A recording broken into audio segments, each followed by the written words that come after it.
Good evening and welcome to this week's edition of Dateline SAU, where you can catch all of the latest news and sports from St. Ambrose University. I'm Mary Scheckinger. And I'm Paige Allen. The final choir concert of the school year provoked even more bittersweet moments than usual. Not only was the choir saying goodbye to the graduating seniors, they were also saying goodbye to their longtime director. The concert featured performances by the chorale, the chamber singers, and the men's a cappella group B Sharp. All three groups are under the direction of Dr. Keith Haan, who is calling it quits after 14 years at the helm of St. Ambrose Vocal Music Program.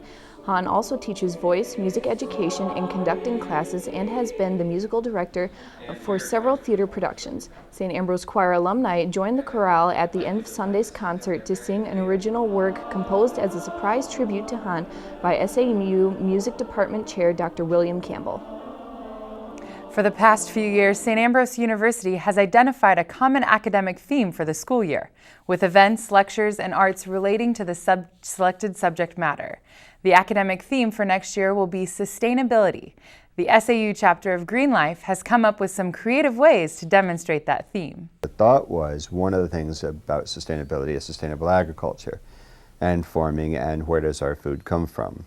So it struck some of us that it would be a really good idea to give the students a live demonstration of where food comes from by having chickens on campus. The group is still gathering support before making an official proposal to the school, and they will continue to work out the details. Green Life is not sure where to put the chicken coop, despite the rumors that they could be in the Rollman Prairie Grasses, the Lewis Greenhouse, or the Hayes Courtyard. Father Grant does assure that the chickens would be located in a spot that would be highly visible as well as safe from harm. He also says that they will be well taken care of and fed scraps from the Cosgrove cafeteria, which he says they love. It's finals week at St. Ambrose University, and SAU students took a break from studying to visit man's best friend. Dateline SAU's Tim Longini explains. This week in the SAU library, students were invited to visit the therapy dogs. These dogs are brought in Sunday through Wednesday night for students to take a break from studying for finals. It started with an email from the director. She had sent it out asking whether or not the rest of us thought that it would be a good idea. And overwhelmingly, all of us thought that it was a great idea, something that to kind of help ease the stress of the final year moments. 2 different dogs of various breeds were invited to come each night along with their owners. One of the psychology professors used to be a member of the Caring Canines program at Trinity Hospital, and so she had sent out a note to volunteer services at the hospital asking for any of the available caring canines to come and visit to provide stress relief for students during their finals week. Dogs belong to organizations such as Canine Companions for Independence and Caring Canines. The requirements for an owner to have a dog become a therapy dog are simple. Any dog can be a therapy dog, any breed. It doesn't matter what the breed is, as long as they're well-mannered, obedient, calm. They have to have kind of more of a low-key personality, and a dog that loves being with people.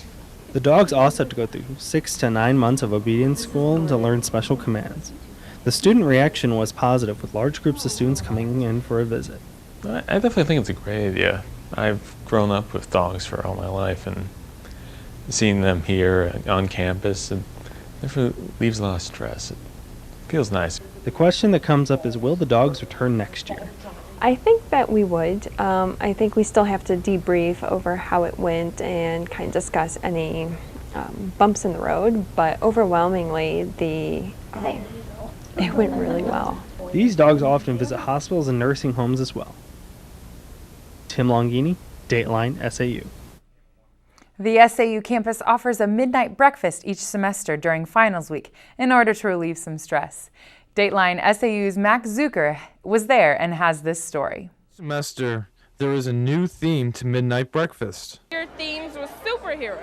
Midnight Breakfast is in order to boost the morale of students so they get pumped up and ready for finals. On Tuesday night, teachers were serving students breakfast to take a little edge off of finals. It started as a symbol of the kind of service that goes on at St. Ambrose University, and the faculty and staff were supposed to demonstrate the quality of service by literally serving a meal to students. I think in some way that original message has been lost, but that was the original idea. There are other components to why students truly enjoy the late night snacks. My favorite part about midnight breakfast is probably that it's free to all students because I don't live on campus. For more than 20 years, the event is still a highlight among students. Max Zucker, Dateline SAU. The faculty and staff at St. Ambrose University make it their goal every year to make the graduates' last memories at SAU their best. Behind the scenes is lots of time, planning, and hard work to organize many graduation events. Kelly Steiner has more on what makes the commencement ceremony a success year after year.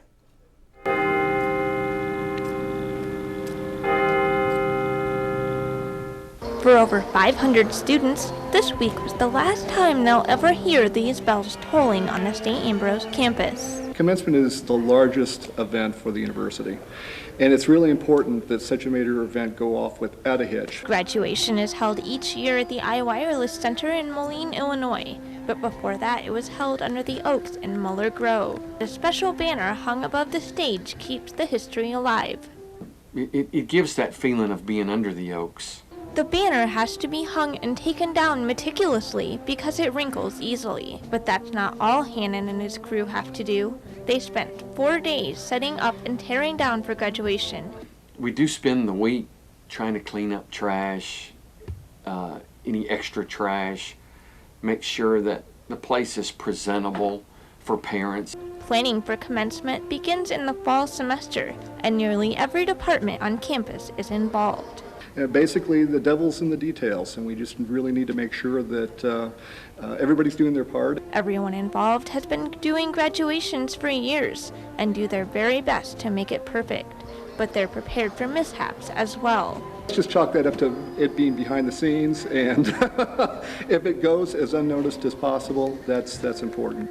It all seems to come together. You know, there's a lot of wheels that make the wagon roll there, and everybody seems to do their part. And it comes together, and we like to put on a nice graduation for the graduates. That's who it's all about that day. Kelly Steiner, Dateline SAU. Campus ministry is in charge of the liturgy services throughout the year, but when school is out, the services don't stop. Summertime is here, and most of the campus departments will start to slow down. But for the SAU campus ministry, a different kind of season is just beginning, wedding season. I would say on average we probably have 25 weddings a year. We limit the chapel to alums of St. Ambrose or current students and community members that actually work at St. Ambrose.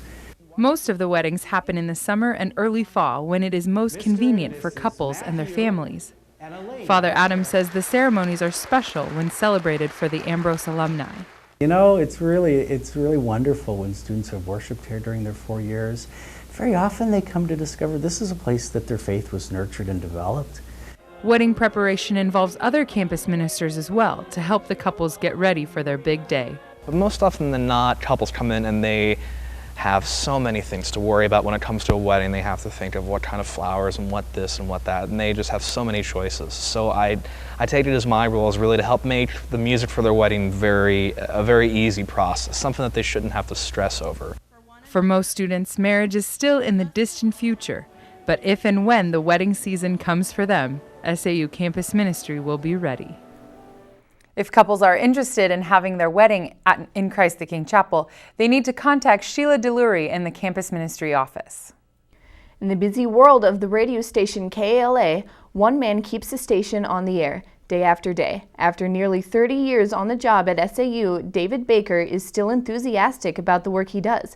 Dateline SAU's Joe Cordigan has more. Volunteer DJs to working with students. When Dave Baker says he's busy, it's an understatement. Every day we've got something going on here at KALA, and I'm responsible for a lot of the ins and outs at the station, a lot of unsung activities that I help make successful here at the station.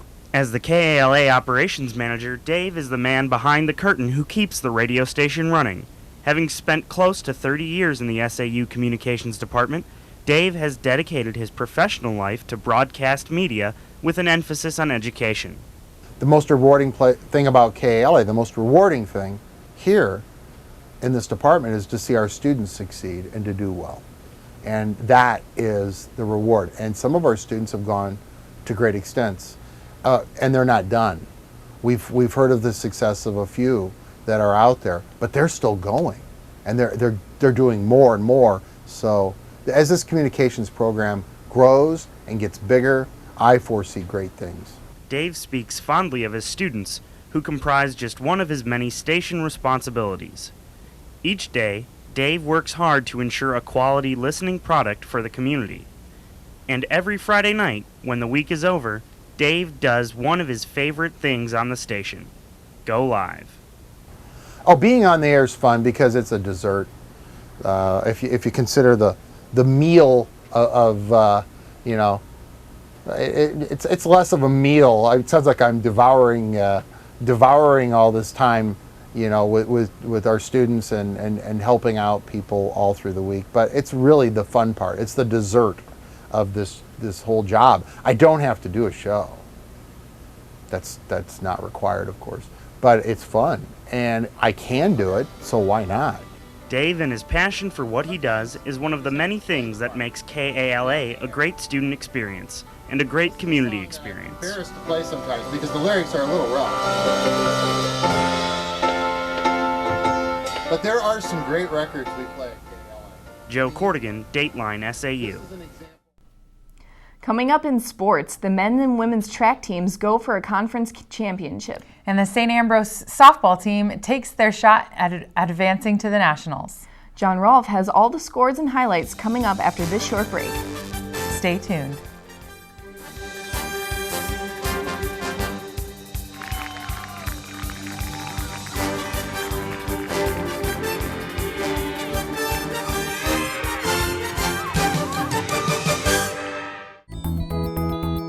I absolutely fell in love with the atmosphere and with the people, and there was just this attitude of really wanting to help the students learn, and then the opportunities for all of the hands-on things that are available here. All of those things were presented to me as things that I could get involved in right away. It wasn't something that I was going to have to wait to be involved in. I've had the opportunity since graduating from St. Ambrose to work in some different areas, and all of those things are experiences that I had as a student at Ambrose, and then I can take those out into the real world and tell people that I have all of these experiences and that I can do essentially anything that they have for me to do. And they were all just great experiences for me, things that I'll remember for the rest of my life.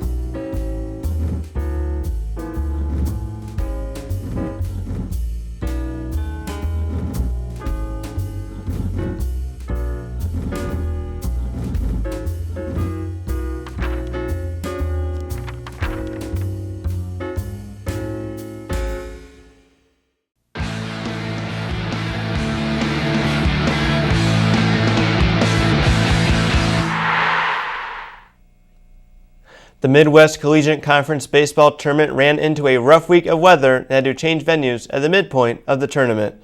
When snow hit the Waterloo area and with NAIA deadlines fast approaching, league officials determined that the only site left to play was the baseball home of the Bees, modern Woodman Park. And after splitting their first two tournament games, St. Ambrose held off elimination by knocking off William Penn. The Bees scored 2 runs in the bottom of the 6th as Zach Rolfe got the win with 4 innings of scoreless relief. With the early morning victory, the Bees returned late that evening to take on Viterbo, the winner to advance to the title game.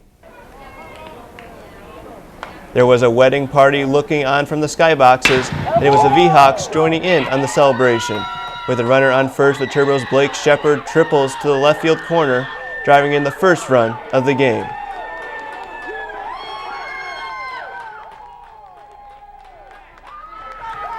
Viterbo blows it open in the 7th. This Cody Brown single to center drives home 2 more and the V-Hawks take an 8-1 lead. The Bees try to respond. Luke Flanagan singles to left, driving in a run to make the score 8-2. But that is all St. Ambrose could do, and Viterbo wins this one. The Bees stranded 10 runners, ending a disappointing season just before midnight with a 15-24 record. Viterbo then faced number 1 seed Grandview for the title game. That game concluded just before 3 a.m., with the Vikings winning 13-3 and earning the automatic bid to the NAIA National Tournament. The winter-like weather messed up with the conference softball tournament as well. Snow at Ames forced the league to move the early rounds of the tournament indoors to the St. Ambrose University bubble. The Queen Bees entered the bottom of the 7th, trailing 1-0. But with runners on first and second, Stephanie Hebison drives a shot to left center, and the Queen Bees appear to score 2 runs to win the game.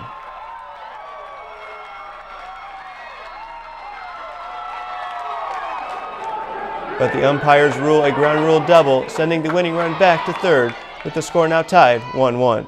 That just delays the inevitable. Nikki Green chomps this one over first base, and the Queen Bees celebrate their 16th straight win. Green went 3 for 3 in the game. Jenna Harshbarger allowed just 1 unearned run in 6 innings of work. Alyssa Koziol picked up the win, pitching a scoreless 7th inning. With the victory, the Queen Bees advanced to the championship game on Monday, with no losses in the double elimination tournament. That dramatic win set the stage for the championship round of the conference tournament. As it turned out, it was a matchup of the same 2 teams, St. Ambrose and Grandview, and this time the weather cooperated, allowing the 2 teams to finally play outdoors. To the Green Valley Sports Complex we go, and it's looking good early. Stephanie Hebison sends this pitch over the center field fence, and the Queen Bees take an early 2-1 lead. But Grandview can play long ball too. Abby Wilms slugs her 2nd homer of the game, and the Vikings go up 3-2.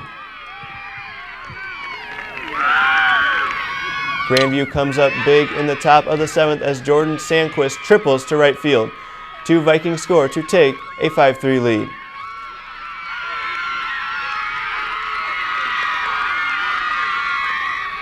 The Bees try to come back. Aaron O'Donnell delivers what looks like a game-tying home run, only to be robbed when Grandview's Morgan Powers crashes into and through the fence to save the game. And Grandview wins this one 5-4.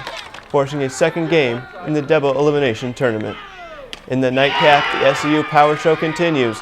This Caitlin Reiser 4th inning home run gives the Queen Bees a 3-2 lead.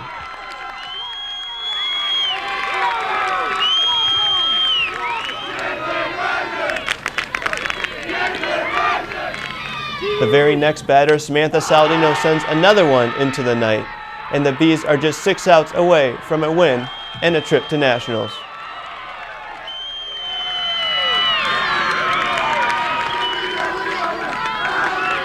But Grandview was not going away.